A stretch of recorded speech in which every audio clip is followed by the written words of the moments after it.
Episode 5 of How to Fly Now, and today we're covering air combat, and as you can see in the footage in the background, I'm in an IL-16 and I'm shooting down a HE-61. Unfair battle. I mean, it probably is, to be honest. I was thinking of flying the I-15, but the Heinkel can just not. Is it a Heinkel actually? I think it is.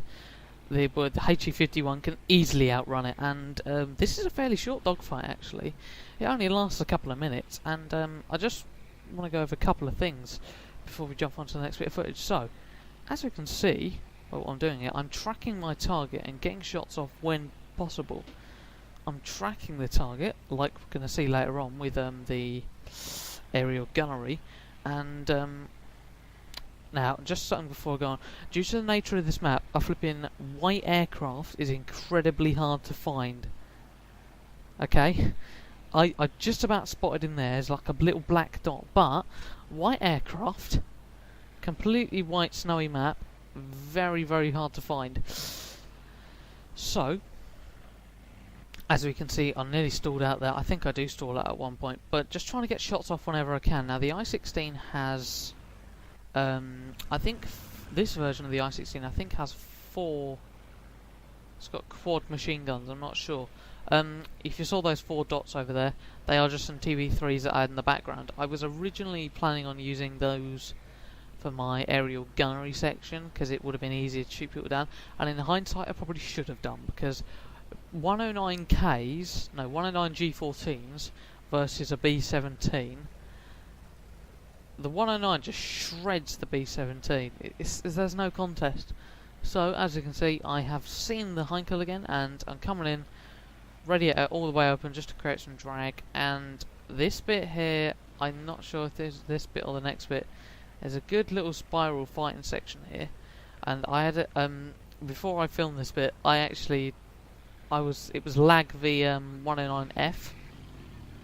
And I had a brilliant rolling scissors with the 109. I was actually surprised the AI can handle stuff like that. You know, the AI in IL-2 aren't brilliant, and considering the age of the game, they kind of make AI in other games look pretty awful, to be honest. But it was at this point that I did end up with a HE-51 on my tail. But seeing as it's got a low stall speed, you can't really just let it go past you. So I ended up in a half rolling scissors there. As you can see, it just sort of pulls away and it banked back towards me, and I did manage to get a couple of shots off on it there. But all this time I'm firing before the target comes into my gun sights, and that's to allow the bullets time to travel. I'll explain this later on in the video in the aerial gunnery section, because it is much more important here. But this is when the AI does let up slightly. I think it is this bit here, or it's the next bit. But as you can see, I'm just pre-aiming my target, getting a couple of flashes on the fuselage and getting some hits. And we're rolling through. That was a nice little roll there. And as you can see, there is some smoke coming out the back of the HE-51. And I think he just lets up here. I get a burst on him, and I fire off a second burst, and the pilot bails. There it is. So, a couple of principles to remember when shooting down other aircraft. You want to make sure you're conserving your ammo, especially when shooting down bombers. What you'll see later on in the video is when I'm flying the 109 against the B-17s, I am aiming at the fuselage and I'm emptying something like a quarter of all of my cannon ammo into one B-17 just on his fuselage, and then I'll fire a short burst at his engines. You know, engines all catch fire and everything blows up and everything. Oh, it's all good, but I've just wasted all that ammo on probably wounding a gunner that's not going to affect me anymore. So be careful with your ammo. For some reason I sped it up there. I think I just rejoined formation with the TB3s or something. I'm not sure. There it is. Yep. Half speed for some reason there. So you want to be careful of what you're doing with your ammo. You don't want to waste too much on one target. You want to, get a short burst off. Some things to remember. A good aircraft to practice in would be either the Spitfire or the Hurricane on things like Heinkels. Try and get a Battle of Britain setting up. And that's because the Spitfire and the Hurricane only have 18 seconds of ammo each. And pilots were told during the Battle of Britain to fire in 2-second bursts. Now, a 2-second burst lets out sprays enough lead all over the target to kill it. It's a sufficient amount. If you can land 2 seconds worth of shots on a Heinkel, on its engine, for instance, you've disabled its engine. With a 109, or something with a big cannon on it, like the Focke-Wulf, or something else, I don't know. Maybe if you look at the Japanese aircraft, they have got some pretty hefty cannons on them. But the Germans, the German aircraft are probably a good example of this. A 1 second burst of cannon and MG fire from a 109 is plenty to take out an engine on something like a B-17. And just something to be aware. I'm just mucking about in the background now. I really didn't care, but just something to be aware of is what was I going to say? Oh yeah, that was it. When you're firing, a long burst is going to cause the aircraft to shake quite a lot, and when the aircraft's shaking, your accuracy drops massively. So firing in short bursts and making sure your aircraft, you can keep your crosshair or your gun sight, whatever you want to call it, in the right place, is going to greatly improve your ability to be able to hit the target. Now, I'm just going to, flashbacks to episode 1 here. Here's what a good landing doesn't look like, alright? It was good until I pulled up at the last minute and stalled the aircraft out into a spin, and I end up losing a wing, but never mind. So here we go. It's got a good approach going, and if I'd have just left it at that, it probably wouldn't have been pretty good. But no, I had to overdo it. I overcooked it, and that was that. So, part 1 down. Next up, part 2, shooting down bombers. So, section 2 of the video now. As you can see, we're in the 109, and I'm using the 109 because it's an energy fighter. And just to pause there, that is the G14 109 variant, and I'm not sure, that is definitely not my aircraft. That is my aircraft, that one there though. For some reason I had it in a very steep dive, but the 109 is an energy fighter, meaning that all this speed that I'm building up now, at 330 miles an hour, I can then use in a climb, and due to the way the 109 is designed, the aerodynamics and everything like this, it can retain that energy and it can use it in a climb efficiently, so that if you dived from 15,000 feet in a fairly steep dive and you climbed maybe not a steep angle, but still a pretty steep angle, you can probably get up to your original altitude. But as we can see, you will see this mission in the next part of the video, just with less B-17s, and I'm flying one of the B-17s for a very short amount of time because I get shot down. But spoilers. If you're wondering, the aerial gunnery section is a live commentary. These two sections are not live commentaries, slightly different video today. But as you can see, I'm approaching the B-17 now, and there is a very close call that I have in a minute. I'm probably not gonna go over it, but I will definitely slow it down. So, as we can see, I've emptied quite a lot of lead into the target, and as I mentioned before, that was way too much. I was just spraying into the fuselage, and if you look at those little things, you could call them, the little ammo levels next to the gun sight, they were all half full when I started my attack run, and as you can see, the cannon ammo, which is the one in the middle, I've already drained half of. But watch that. Bombs straight over my head. But as you can see, Flying Fortress now on fire. That's an easy kill. And I think the next couple of people that I went for weren't kills. I just did quite a lot of damage to them. This is the one thing when you're attacking bombers, you have to be aware of the gunner dead zones. Now, what they are is places where the gunners can't reach you. So on the B-17, for instance, there aren't many. There really aren't many dead zones. Gunners can get you everywhere. As you can see, I've mangled that one's tail. Probably wasted way too much ammo on him though.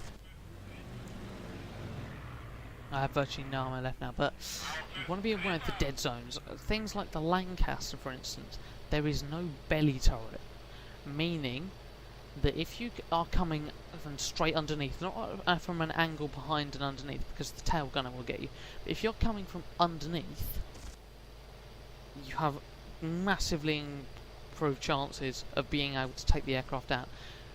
Coming in from above or from the front though, you know, you're probably going to fall victim to quite a lot of gunfire. Now I think this is where I run out of ammo. As you can see, I'm just at this point I'm just wasting ammo, but there's a bit of an oil leak. I think after that I just put the aircraft in a dive and went back to base. I can't remember. But, you might have just been able to hear. You probably wouldn't have been able to hear that whistling there, but the bombs were just falling just then. But I think at this point I just gave up and went home. But like I say, when taking out bombers, don't aim for fuselage. I mean, taking out gunners can be used to your advantage, but if you're going to do it, use your low caliber weapons. Oh no, we're going for another one. Going to be greedy. Use your low caliber weapons because you have quite a lot of ammo for those. And when you're using high caliber weapons, you're going to empty your ammo reserves very fast, and when you come to get a kill later on, you're going to find out that, well, you haven't really got a lot to kill the aircraft with. So, as you can see, that's it. That's all my ammo gone. And I've got 1 kill, and I've damaged, I think, either 1 or 2 aircraft. And that aircraft that I just damaged just then has taken relatively no damage. He's got a couple of holes in his fuselage. He's probably fine. Oh, there's a dead person. Oh dear. But, like I say, be careful where you place your gun sight. You want to make sure you're making the most out of your ammo. Also, compensate for bullet drop. If you're going for a long range shot, bullet speed isn't something you're going to have to worry about, because if you're coming up straight from behind, bullets that are travelling faster than the speed of sound, you know, pushing 900 miles an hour, are going to, you know, of course they're going to outrun a flipping B-17 doing 170, 200 miles an hour. It hasn't got no chance. So just to compensate for the bullet drop, aim slightly higher, lead your target. Like I say, bombers probably won't go into sharp turns, but it's good to get into practice anyway. Last section now is going to be aerial gunnery. Right, third and final part of the video now. So we find ourselves in the nose gunning position of a B-17G, and as we can see by these thick black trails of smoke, we are under attack by 2 flights of 109s. Now, the original plan for this was to use the B-17 setup they used in the last part of the video, which was 32 B-17s. Unfortunately, 8 109s only seem to attack the first couple of B-17s, so it didn't quite work. But as we can see, we are now fully under attack. Yes, I know, fighters 1 o'clock. Ooh, spooky. I have given control back over to my other gunners, and they're probably willing. Yeah, okay, so I'm going to give. Right, there is definitely going to be a guy coming up on my town now. Oh, that's not gone well. Oh, everything's gone horribly wrong.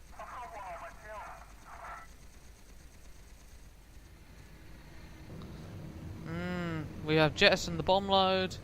We are on fire. Oh god.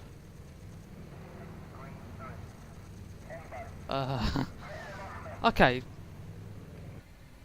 So, I did some damage to that guy just before we ended up getting killed, but I'll probably replay that bit of footage now. So, what I'm doing is I'm leading my target. So, oh, there we go. We have a kill actually. Yeah, so I won't bother replaying that.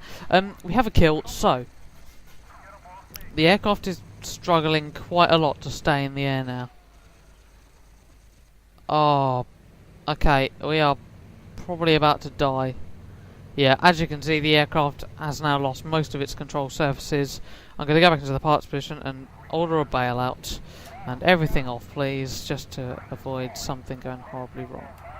I'm first out, and I'm probably going to be one of the last out as well. I see 4 parachutes, 5 parachutes, no other parachutes though. But whilst I'm floating down towards the ground, what I'm going to do is I can't change the radio frequency, can I? But what I'm going to do is I'm actually just going to go over what I was doing there. So you might have noticed I wasn't shooting directly at my target, and that was because I have to account for the travel time and the arc that the bullets are going to take when they travel. Which means compensating for that by aiming in front of my target or above my target, depending on where it is. So that 109 that I ended up killing, I got a lot of shots on the underside of the fuselage by aiming in front of the nose. But seeing as he was very close to me, I didn't have to lead the target that much. And that it's the same rule applies for a target that's a long way away from you. If there's a target, say, I mean, you'd be mad to shoot at anything more than flipping, I don't know, 200 metres away. But if there was a target that was, say, 400 metres away, you would have to compensate a lot for the not only the time that they take the bullets to get to the target, but the arc that the bullets are going to take, the bullet drop, in other words. Which means you would have to aim in front of your target and above of your target to even have a chance of hitting anywhere you wanted to. But as you can see, nearing the ground now. That's the first time I've actually had to bail out a bomber in a while. We got hit pretty hard there. I'm surprised. Like, I knew that taking away all the other bombers was definitely going to give me an improved chance of, you know, being shot at, but I didn't realise I was going to be shot down in a matter of seconds. Oh well, we're going to land in. Well, no, we're not going to land in a tree. We'll float through the tree. Oh, huzzah! And now we're running, and we're on the ground. There we go. So that was episode 5 of How to Fly, all brief, albeit, but hey, this has taken me well over, I'd say, about 6 hours to get the footage for. This bombing, the shooting down bomber section is probably one of the hardest things I've ever had to do. But nevertheless, I now have to go and record another 2 bits of audio. But oh well, such is life.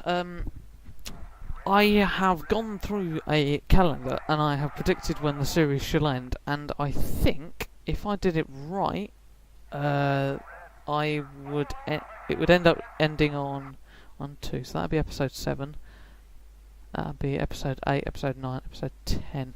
It's probably going to end up ending on either the 17th or the 24th of July. So not long left, about 5 weeks.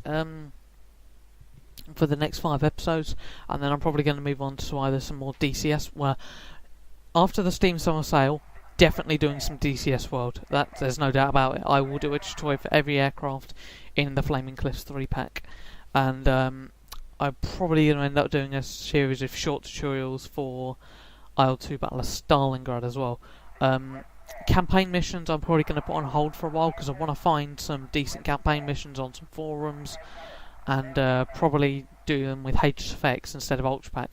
Ultrapack is good, but for the sort of Battle of Britain style campaign missions, HSFX is far better. So, thank you very much for putting up with me today, and I will see you in the next one. Ta-ra.